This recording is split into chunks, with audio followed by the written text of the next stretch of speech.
Hi friends, இன்றைக்கி அயனார் துணை சீரியலோட predictions பார்த்துடலாமா? வாங்க பார்க்கலாம். அதாவது இன்னும் வரக்கூடிய காலங்களில் என்ன நடக்க போகுது அப்படின்னு சொல்லி பார்த்தீங்க அப்படின்னா நிலா அவங்களோட ஃப்ரெண்ட்ஸ் கிட்ட கம்பெனி ஓப்பன் பண்ணுறது அந்த மாதிரி பேசி வச்சுருப்பாங்க இல்லையா.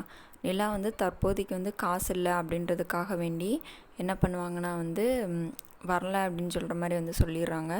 சொன்னோன்னா ஃப்ரெண்ட்ஸ்லாம் இவ்வளோ திறமையானவங்க தானே நிலா, அவங்கள நம்ம எதுக்கு விடணும், அதனால் வேணாம், அவங்களே நம்ம எடுத்துக்கலாம், அவங்க எப்போ காசு கொடுக்குறாங்களோ அப்போ கொடுக்கட்டும் அப்படின்ற மாதிரி சொல்லிடுறாங்க. ஆனால் சோழன் என்ன சொல்கிறாருன்னா, ஏங்க நீங்கள் சேருங்க, எப்படியாச்சும் நான் காசு அரேஞ்ச் பண்ணி தந்துடுறேன் அப்படின்ற மாதிரி சொல்கிறாரு. ஆனால் நிலா இல்லை அதெல்லாம் வேணாம் வேணாம் அப்படின்னு சொல்லிட்டு, என்னதான் இருந்தாலும் இன்னொருத்தவங்க காசு போட்டு நம்ம அதை போய் பண்ணும்போது என்னதான் இருந்தாலும் ஒரு மாதிரி இருக்கும் அப்படின்ற மாதிரி பேசிகிட்ருக்காங்க. பேசிகிட்டு இருந்தவொன்னே என்ன நடக்குதுன்னா நிலா சொல்கிறாங்க, இன்னொருத்தவங்க கம்பெனியில் போய் நம்ம போய் வேலை பார்க்குறதுன்றது வேறு. ஆனால் இது நம்ம என்ன பண்ணுறோம் அப்படின்னா ஒரு ஓனர் அந்த மாதிரி அந்த லெவலு. நம்ம இதில் போய் என்ன பண்ண போகிறோம், காசு இல்லாமல் காசு கொடுக்காம என்ன பண்ண போகிறோம் அந்த மாதிரி யோசிச்சுட்ருக்காங்க.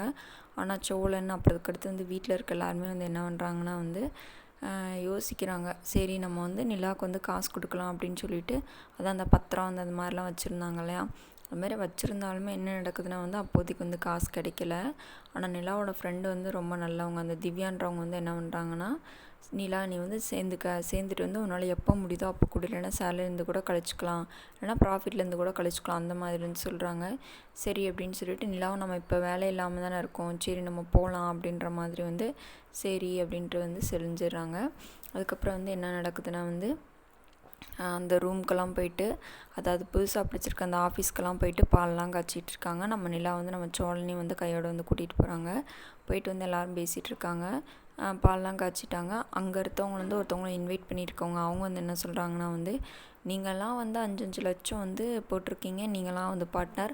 ஆனால் நிலாவுக்கு அடிச்சிச்சிங்க பார்த்தீங்களா லக்கு, ₹1 கூட போடாமல் எதுவுமே பண்ணாமல் இப்போ நிலாவுக்கு என்ன ஆக போகுது அப்படின்னா பார்ட்னர் அப்படின்றது கிடைக்க போகுது அப்படின்ற மாதிரி சொல்கிறாரு. இதை கேட்டுட்டு நிலாவுக்கு ரொம்ப ஒரு மாதிரி ஆகிடுது, அழுகிற மாதிரி ரொம்ப அழுகிற மாதிரி பண்ணிடுறாங்க. நம்ம சோழன் என்ன பண்ணுறாருன்னா, நிலா கன்வின்ஸ் பண்ணுறாரு, நீங்கள் அழுகாதீங்க செய்யாதீங்க அப்படின்னு சொல்லி கன்வின்ஸ் பண்ணுறாரு. ஆனால் இருந்தாலுமே நம்ம நிலாவுக்கு மனசு கேட்கல, இப்படி நம்மளை சொல்லிட்டாங்களே செஞ்சுட்டாங்களேன்னு சொல்லிட்டு நிலா வெளியே அழுதுட்ருக்காங்க. சோழன் நிலாவை பார்த்துட்டு ரொம்ப இது பண்ணிக்கிட்டு இருக்காரு. சரி நிலா எப்போயுமே சந்தோஷமாக வச்சுக்கணுன்னு தானே அவர் ஆசைப்படுவார். சரி அப்படின்னு சொல்லிட்டு திவ்யா எல்லாருமே நம்ம நிலா கன்வின்ஸ் பண்ணிகிட்ருக்காங்க. கன்வின்ஸ் பண்ணோன்னே நிலா கொஞ்சம் நேரத்தில் அமைதியாகிடுறாங்க. ஆனாலுமே நிலாவுக்கு அங்கே ஒர்க் பண்ணுறதுக்கு கொஞ்சம் இதாக தான் இருக்குது. அப்புறம் என்ன நடக்குதுன்னா நம்ம சோழன் நிலா கன்வின்ஸ் பண்ணணுன்னு ஒரு வேலை பார்க்குறாரு. அது என்னன்னு அடுத்த எபிசோடில் பார்க்க